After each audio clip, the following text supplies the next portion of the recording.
las definiciones básicamente giran alrededor de la frecuencia con que las parejas tengan relaciones y el periodo de tiempo en el que se espera que se embaracen. Habíamos hablado que en parejas cuya mujer tiene 35 años o menos,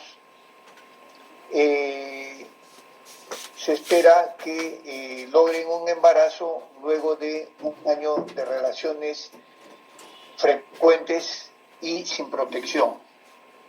En el caso de mujeres mayores de 38 años, se espera 6 meses para que logren la gestación, teniendo relaciones frecuentes y sin protección. Quedaría un grupo de mujeres entre los 35 y 38 años en donde el criterio clínico debe establecer hasta dónde se puede esperar.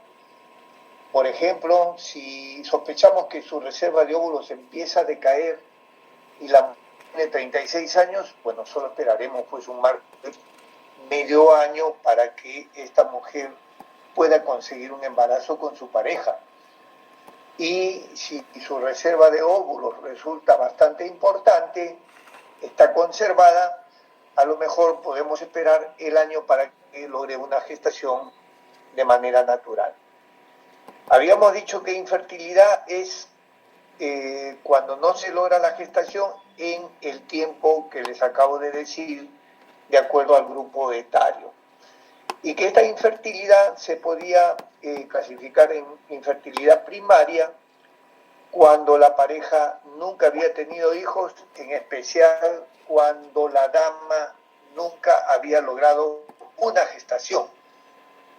No haber logrado hijos, sino haber logrado una gestación. Porque puede que ella tenga un embarazo que termine en un aborto, pero ella ya logró el embarazo y por lo tanto, si después no logra embarazar, caería dentro de la definición de infertilidad secundaria. Entonces, infertilidad secundaria es cuando la mujer ha tenido un embarazo anterior, sin importar si terminó en aborto o terminó en parto a término, y luego no logra embarazar por alguna de las causas que veremos a continuación. Y habíamos hablado de subfertilidad como un concepto en el que hay dificultades para embarazar, pero no llega a haber infertilidad. Hemos puesto como ejemplo la endometriosis, en donde la mujer logra embarazar, pero en una menor proporción de lo que lo haría una mujer sin endometriosis. Y habíamos dicho que en parejas normales, sin ningún factor de fertilidad, las probabilidades de lograr un embarazo eran del 20% al mes. Es decir, en un mes de relaciones frecuentes, de 100 mujeres solamente 20 van a embarazar. Pero si juntamos mujeres con diagnóstico de endometriosis, de 100 mujeres solo va a conseguir el embarazo entre 9 y 12 mujeres. Entonces está disminuida las posibilidades de lograr una gestación, por lo tanto a eso se denomina subfertilidad.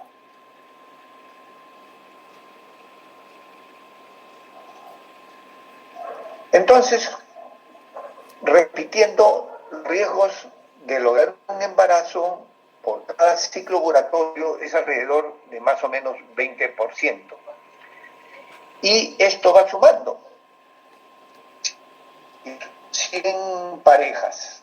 En el primer mes embarazan 20, en el segundo mes embarazan 20 más y en el tercer mes aproximadamente 20 más, lo cual al total de 60%, ¿no?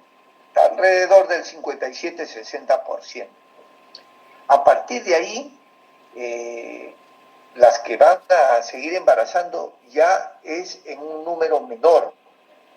Entonces, a los 6 meses, es decir, 3 meses después, solo ha logrado embarazar un 15% adicional, haciendo un total del 72% de todas estas parejas. De estas 100 parejas, 72 se han embarazado. Y si esperamos un año, 80 han logrado embarazar y 10 no. Y si esperamos 2 años, 90 lograron embarazar y 10 no. Y esas 10 que no han logrado embarazar van a constituir la frecuencia que podamos ver parejas infértiles en la población en general. Si estamos frente a una mujer de 30 años, aunque ahora ya van las mujeres esperando hasta los 32 para luego pensar en tener descendencia, evidentemente tenemos para darnos la chance de esperar pues 2 años tranquilamente, ¿no? Sin embargo, si uno pregunta a una pareja desde cuándo tienen relaciones sin protección buscando el embarazo, tranquilamente no van a decir hace 2 o 3 o 4 años. Entonces, cuando llegan a la consulta, ya están empezando a preocuparse de que ha pasado más de 1 año y no logran embarazar. Entonces, a ellas vamos a someterlas a un estudio para tratar de determinar qué factor o factores están influyendo para que no logren el embarazo.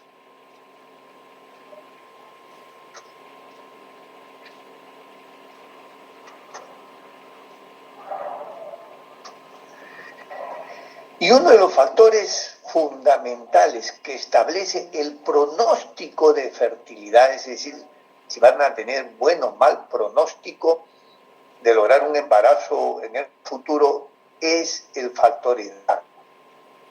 Cuanto más se acerquen a los 30 o 25 años, mejor las probabilidades de lograr una gestación, aún con los tratamientos más sencillos que existen en reproducción.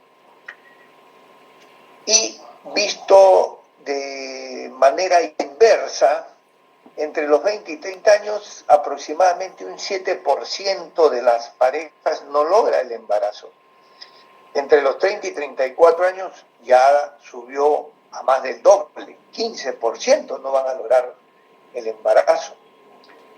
Y si analizamos las mujeres en el grupo de 35 a 39 años, un 30% no va a lograr embarazar.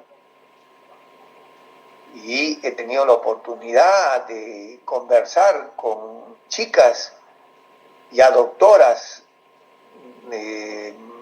médicos de 38, 39 años que están creídas que tienen todas las posibilidades de lograr un embarazo y no son conscientes que su reserva de óvulos ya empezó a agotarse.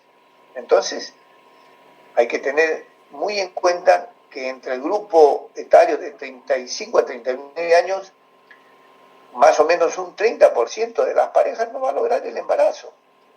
Y esto se acentúa mucho más en aquellas mujeres entre los 40 y 44 años, donde más del 5% no hay embarazo, en definitiva. Y de las mujeres que han logrado embarazar, las menores de 30 años, 10% va a presentar un aborto espontáneo. Pero si suben hasta los 35 años, las mayores de 35 años, 25% no logra el embarazo, no llega a término, termina en un aborto. Y en mujeres de 40 años, casi la mitad de las que ha embarazado termina en una pérdida de esa gestación. Entonces, por un lado tenemos que tienen dificultades para lograr el embarazo y por otro lado tenemos que las que lograron embarazar a pesar de esas dificultades, cerca de la mitad va a terminar en un aborto. Entonces, el factor más importante para el pronóstico de fertilidad es la edad. Y con respecto al sexo, de manera genérica podemos decir que 40% es responsable la mujer, 40% responsable el varón y un 20% es una esterilidad sin causa aparente. Esto que estamos viendo acá. Y estas cifras que les doy lo van a encontrar en cualquier libro de texto de una manera genérica. Repito, 40% de las causas de infertilidad es debido a la mujer, 40% es debido al varón y 20% de esterilidad sin causa aparente. Pero hay un porcentaje de mujeres que presentan algún factor de infertilidad y correspondientemente su pareja también presenta factores de infertilidad. Esta situación puede presentarse en alrededor de un 20%, pero para que no se les complique la existencia, tratando de memorizar cifras de una manera genérica, y esto sí es aceptado de manera universal: 40% responsable la mujer, 40% responsable el varón y 20% es esterilidad sin causa aparente. Es decir, estudiamos los factores de infertilidad en la mujer, todo sale normal. Los factores de infertilidad en el varón y todo sale normal. Pero en la práctica no logran el embarazo. A eso se llama esterilidad sin causa aparente. Y para complicar más la definición de esterilidad sin causa aparente, no se ha encontrado ningún factor en ella, ningún factor en él, pero tiempo más tarde se separan y ambos logran conformar una nueva pareja cada uno. Y con su nueva pareja ambos logran embarazar. Y esto lo veo yo en la práctica diaria y ocurre, y hasta el momento no sabemos cuál puede ser la explicación.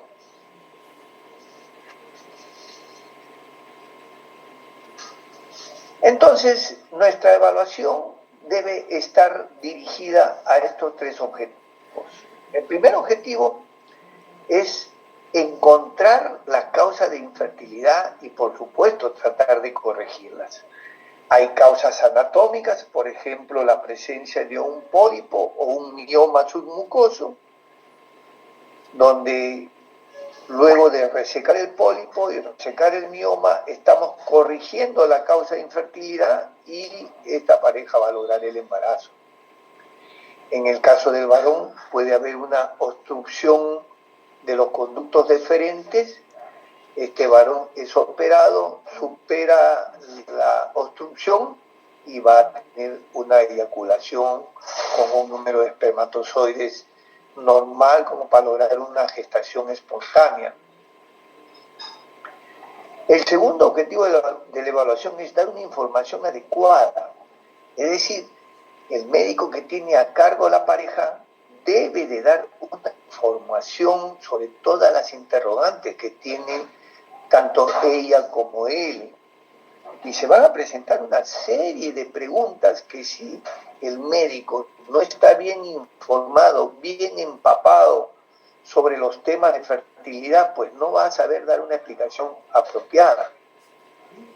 Puede que la señora le pregunte: doctor, ¿y me puede hacer una inseminación? Sí, por supuesto. En esta regla que te viene te empezamos a madurar los óvulos y te insemino. No está dando una información adecuada, porque para inseminar una de las condiciones es que las trompas uterinas estén permeables. Y si yo no estudio primero esa permeabilidad de las trompas en la mujer, lo más probable es que fracase en el intento de lograr un embarazo a través de inseminaciones. Entonces hay que saber dar la información apropiada. Y por último, saber aconsejar cuándo debe de iniciar un tratamiento o cuándo suspender el estudio de fertilidad y proponer una adopción. Sin embargo, la adopción ha quedado, a Dios gracias, como uno de los últimos recursos cuando han habido fracasos repetidos, porque hoy por hoy se considera que los tratamientos de reproducción asistida llegan a alrededor de un 98-99% de éxito cuando la pareja se somete a estos tratamientos. Pero aquí hay dos condiciones. La primera condición es que haya un buen respaldo económico. Entonces me fracasó un in vitro, le propongo otro, me fracasó ese in vitro, le propongo otro in vitro, me fracasó hacer in vitro, a lo mejor le propongo hacer un tratamiento con óvulo donado, puede que me estén fallando los óvulos y entonces de repente con óvulo donado sí se logra el embarazo y de repente ni con el óvulo donado se le propone una gestación con útero subrogado, más conocido como vientre de alquiler. Para poder continuar con los tratamientos es evidente que la pareja tiene que aceptar la modalidad de tratamiento que se le plantee, porque puede que a la dama o al varón no le guste enrumbarse en un tratamiento con óvulo donado. Si fuera esta la situación, la otra alternativa que les queda sí es buscar adopción. Claro, el óvulo donado es una modalidad de adopción, pero en la que la mujer participa a los 9 meses del embarazo. Y eso hace que se establezca una conexión o una relación afectiva muy intensa, despierta todos los instintos de maternidad y al final consideran que es su hijo tanto o más como si hubiera sido con sus propios óvulos. Por otro lado, la adopción en el país es un método muy engorroso para poder conseguir el objetivo de adoptar a un niño. Suele demorar entre 3 a 5 años el proceso. Al final el juez le asigna a la pareja cualquier niño que esté dentro de los albergues infantiles. No es que la pareja escoge, el juez le escoge a quién debe de adoptar. Y finalmente le impone a la mujer que no trabaje, porque lo que quiere el juez es que se proteja y se garantice la educación de ese niño. Cosas que dicen de nuestras leyes lo caducas que son.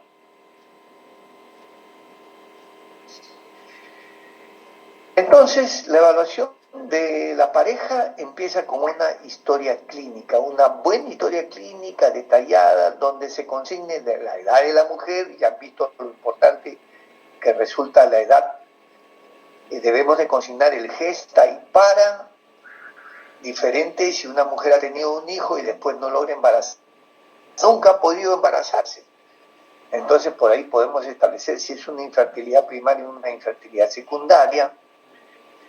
Estableceremos cuándo ha sido la fecha de su última regla. A lo mejor nos dice, mi regla ha sido hace 2 meses, y mi regla siempre es así, me viene cada 2, cada 3 meses. Ya podemos empezar a sospechar que pudiera tratarse de un síndrome de ovario poliquístico donde hay anovulación. Entonces, la fecha de su última regla, si ella ha arreglado en el mes en el que está consultando, vemos que por ahí no hay ningún problema. Preguntaremos a continuación el régimen catamenial y nos puede decir que su régimen catamenial es 3/28, es decir, le dura 3 días la regla y viene la regla cada 28 días.